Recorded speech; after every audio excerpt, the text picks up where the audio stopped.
Hi guys, and welcome back to Life's Sweet Journey. I am Melanie, for those that are new here. This channel is all about Babe and mine's time on the road, some of our travels, RV life, but now that we are stationary, it is also where I share some of my favorite books and book reviews, and so we've been doing a lot of RV posting lately, and so I figured I would come and share another book review today. I brought along my wines. And yes, there's ice in it. It's a spritzer, but I also drink my wine with ice because it's hot in Florida. And so I brought it along because this one's going to get a little raw. These are both really kind of tough books that I'm sharing. There's actually 3 books that I'm sharing, but 2 of them are novels and just make you ask yourself a lot of tough questions. So cheers. Here we go. Welcome. I am sharing today actually 3 books, really 2, but 3 books that have kind of shifted my thoughts on marriage, on my marriage, on what I felt a relationship is, should be. Both of these books that I'm sharing ask the question kind of how far would you go for love, and sometimes kind of along the lines of that question of who loves who more. That's not ever a question Andrew and I ever really do. We don't do the like, I love you more, you love me more. That's not something we do. But I feel like in every relationship, I've had this conversation with friends, like, do you think, there's always someone who seems to love the other person just a little bit more? And what does that look like?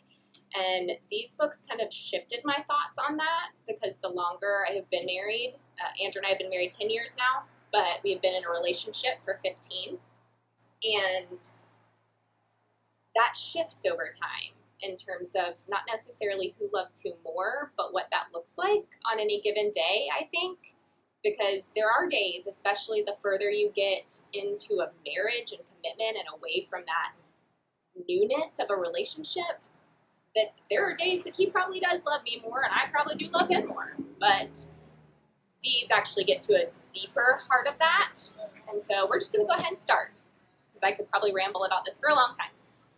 But the first book is a book called Mercy by Jodi Picoult. I actually read both of these quite a while ago, and I want to go back and reread this one. Where the River Ends, I didn't read that long ago, but this one, it was very early on, maybe even before we got married, that I read this. It was either before we got married, right after we got married. But Mercy is, I'm just going to go ahead and read you the synopsis and then chat about it for a minute. But it starts with, what would you do for someone you love? Would you leave? Would you kill? The police chief of a small Massachusetts town, Cameron McDonald, makes the toughest arrest of his life when his own cousin Jamie comes to him and confesses outright that he has killed his terminally ill wife out of mercy. Now, a heated murder trial plunges the town into upheaval and drives a wedge into a contented marriage. Cameron, aiding the prosecution in its case against Jamie, is suddenly at odds with his devoted wife, Allie, who is seduced by the idea of a man so in love with his wife that he'd grant her wishes, even her wish to end her life. And when an inexplicable attraction leads to a shocking betrayal, Allie faces the hardest questions of the heart. When does love cross the line of moral obligation, and what does it mean to truly love another? So obviously some really hard content in this. Obviously there's cancer, there's death of a spouse, there's killing, and also, if you didn't really get the gist from that, there's also an affair that happens. And you do learn pretty early on that the affair is between the police chief and someone else. And what does that look like for Allie, who's kind of fighting to kind of help this man who has loved his wife so much that he agreed to grant her wish to die instead of live out however long she had left with terminal cancer. And it was, so in this book, there was really not going to be any chance that she was going to survive. It was terminal cancer, and she was choosing to end her life rather than continue to live until it just got so bad that she was not able to care for herself. And what does that look like? And it's just, there's really hard conversations that get asked. And I remember reading this book and thinking, I don't think I could ever ask Andrew I've never had cancer. I've never had anything that would make me have to question that about myself. And I would like to think that I don't know if I could ask Andrew that question, but that if I did, what would his reaction be? And I just remember thinking, like, that's such a hard thing, but what does love look like in that sense? But a lot of it was actually also about the affair between the detective, the cop, and the woman he's having the affair with. It's because it allows him to think, like, hey, these were all the things I had dreamed when I was younger, and these are the things I could do if I was with you, but he believes he has settled for this contented life of just an everyday marriage, which at the end of it all, that's kind of what we have. In my mind, all of us that have a everyday run-of-the-mill marriage, it is just a life that's hard, that has hard moments, hard days. It's not going to be this beautiful, blissful, live out all your dreams every second of every moment. Marriage is hard. And so he's confronted with facing that question of, hey, do I love my life enough to stay? Do I want to go? What is he doing? And then his wife is then left with questions of, now that I know that this has happened, am I willing to stick beside you? And it's just, it had me think a lot on what would happen if I was faced with all of those situations. If one of us, which I don't think would ever happen, but if Andrew, one of the two of us, were to ever be unfaithful, what would that look like? And how would we bounce back from that? Would someone want to bounce back from that? And what does that look like to love someone enough to say, you have made a huge, huge mistake, but I love you enough to work through that, to fight through that. But then on the other side, you have this man who has killed his wife. And it's up to a court to decide, is it because he was mercifully ending her life the way she asked, but she's no longer here to share her side of what happened, and what does that look like? There are all these notes in the book throughout the story showing kind of an inside look at one of the characters' thoughts, and I won't share who, but a lot of those are just really, again, things that kind of make you stop and ask yourself questions. This one says, don't laugh. What I miss most is talking to you. I imagine running into you in a busy market, even though I don't go to the market. And we decide to have lunch, and we talk over margaritas. And then we walk back to where you're staying, and we talk some more. And we talk in the hotel lobby. And we keep talking until the moon is high in the sky, and the bellhops change shifts, and the night manager kicks us out. I want to talk to you, but I don't have the slightest idea what we would have to say. And it's just wondering, I found myself pausing so many times throughout this book, just thinking, whoa. And just thinking at the end of it all,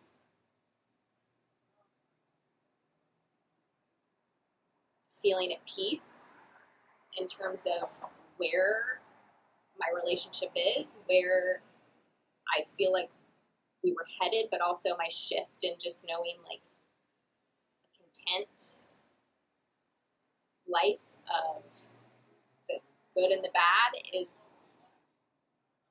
really, that's a good thing in my opinion, to strive for, to work for, to know that the days aren't always going to be easy, but hopefully when you fall into bed at night, you're happy to be next to someone who's gone through the same thing, who's had a tough day, or who has actually had a better day than you and is willing to lay there next to you while you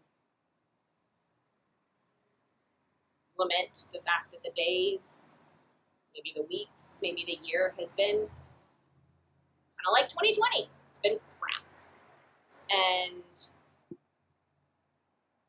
that someday, maybe tomorrow, maybe next year, things will be better. Things will be okay. Things will find a turn. And so that was just a really shifting story for my views on marriage. There's a few other quotes in there that also really got me thinking. If you don't know, I'm a huge quote person. This I have had since I was young and liked to paint all the things like this and loved super bright pink. This is my newer one that as I guess got older, I liked more. Actually, I probably liked it because it was cheap and I'm cheap. And so I got this because it was probably $3. I don't know. But I have multiple quote books with my favorite quotes from books that I've read. Both of these are full. I have a third one at home that I'm now working on. But there's 2 quotes in here that this one was up. So, okay, just kidding. I did read this before we got married because when we got married, I strung pictures of us mixed in with quotes, and this was one of the quotes I used. Do you know how you love people more on certain days? It wasn't the way your hair looked when the sun hit it just right, or the feeling of your hands locked around mine. It was because on that day, at least, you didn't give up. And I just remember thinking, again, after that one, yes, that, to me, that is ultimately, this book helped shift that to that is what a marriage should be. It should be knowing that no matter what the day has thrown at us, we have stuck beside each other and we didn't give up. And it was just something that really stuck with me. And then this one was, I understand doing, sorry, I'm doing this outside and there's traffic, but I like to be outside, even though it's hot. It's hot. Either way. I understand doing something you know you shouldn't be doing, and at the same time knowing it's not wrong. So just some thoughts from Mercy. Again, that's Mercy by Jodi Picoult, and just whoa. So the next book is a book by Charles Martin, also an author I really love. I love Jodi Picoult. I love Charles Martin. This book, similar tough subject stuff. The wife is dying. Apparently, I want to know what Andrew would do if I die. I don't know, but this is just another book that really spoke to me, and I remember we were at not a rough patch in our marriage, but just life was just crazy. My brother had just passed away, and I myself was not in a good place, and it was hard on us. He was so supportive and there for me, but because life was so hard for me at that point, everything was just hard. It wasn't necessarily our marriage was struggling, it was just I was struggling, and I had so many questions about what to do with life and about life, and I read this book and remember calling my mom and just sobbing and thinking, this is why I am with the man that I am with, because I'm going to cry right now. But I just remember thinking and saying to her, this is why I am with the man that I'm with, because I feel like if this were ever me, if I was ever dying and just wanted someone simple and strong to help me live out my last wishes, Andrew is that person. And I just remember thinking, thank God for Babe, because if I was going through the struggles I was going through, really, I feel like with anyone else, I would have been just not in a, it would have been an even worse, I would have been in an even worse place than I was through all of that. Because a lot of my life changed during that time. And I think if our relationship wasn't as strong as it is, and he wasn't the person that he is, it's just hard to imagine that. And thank God I don't have to. And I just remember thinking it just shifted so much for me in that moment, talking to her with what I really thought a marriage should be, and just realizing it is this contented life, hard moment thing that you're living out with someone else. That is what marriage is. It is choosing to live life with someone through being an utter mess, which is what I was, and being able to work through that with someone and have someone support you through that, even if they don't know necessarily how to. Because Babe really didn't know what to offer me other than to just be by my side and be there in his quiet way. And I just remember thinking, at the end of the day, when I'm 80, or in this case, 40, 35, 40, and at the end of my life, what is really going to be important? And that was how I felt after reading this. But again, here's the synopsis for, this is what the cover looks like. I don't have it with me because it is at home. I don't know if you can see it, but it is Where the River Ends by Charles Martin. And I'll link all these below. But it says, it is a powerfully emotional, beautifully written story of heartbreaking loss and undenying love. He was a fishing guide and a struggling artist from a South Georgia trailer park. She was the beautiful only child of South Carolina's most powerful senator. Yet, once Doss Michaels and Abigail Grace Coleman met by accident, they each felt they'd found their true soulmate. 10 years into their marriage, when Abby faces a life-threatening illness, Doss battles it with her every step of the way. And when she makes a list of 10 things she hopes to accomplish before she loses the fight for good, Doss is there too, supporting her and making everything possible. Together, they steal away in the middle of the night to embark upon a 130-mile trip down the St. Mary's River, a voyage that Doss promised Abby in the early days of their courtship.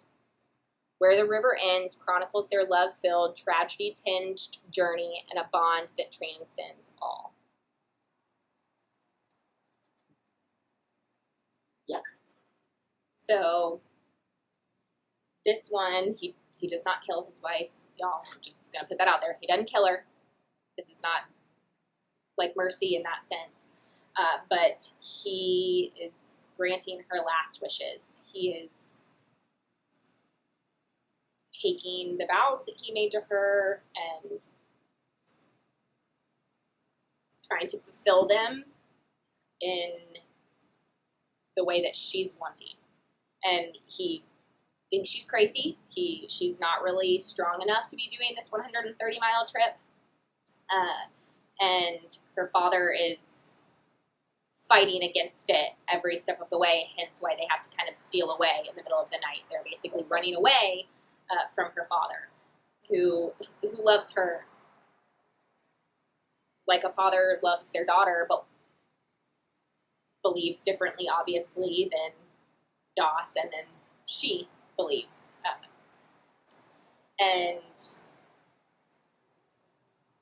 it's this journey they go through together. So you actually get part of their journey on the river, things they face along the way, to be able to get it completed, for her to be able to finish this 130 miles.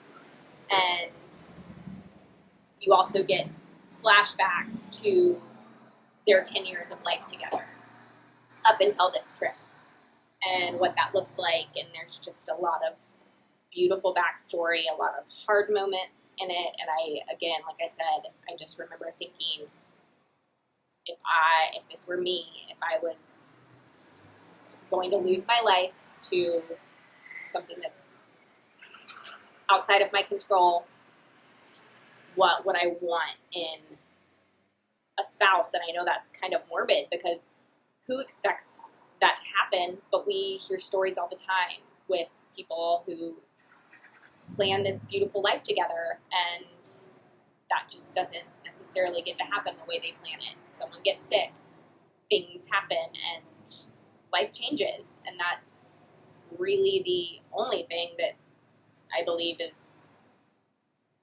what doesn't change about life, is the fact that it's going to change and it's going to throw punches that you don't expect. And how are you going to deal with that? And who do you want beside you when you do? And these books, like I said, really just shifted that thought process for me as to what it looked like and what I want for my marriage, for who I have beside me, to do life with. Because at the end of the day, life is hard enough doing it by yourself. It's even harder balancing it with someone else because they're not you. You don't handle situations the same way. But finding someone who balances you out and who can help, even if they're not helping, but just who doesn't make the way you deal with life harder than the way you deal with life. And I think finding someone who fits that and who makes life just a little bit easier to handle and a little bit easier to deal with in moments when it seems unbearable, I feel like that's a good thing, at least for me, to want and to strive for. So, again, that's Where the River Ends by Charles Martin. And my quote book got wet, y'all. But these are two of the things that, actually I have 2 pages of quotes from this book. So, it's a good one when I have like 3 or 4 pages of quotes from one book, and this one I have 3 pages from. So that's it. That thing, that finger in the face, the one that threatened strength, promised humor, and said, "I love you more than me." Because I realized that you hear people say one of the keys to a successful marriage is loving someone else more than yourself, like being able to love and love them well, and it's hard to do, but when you can balance out and be able to say to someone, "I'm choosing to love you and fight with you," because sometimes that's going to happen too, but fight this thing called life with you, alongside you. I think it's just things I think when I read these books, y'all. And the other one is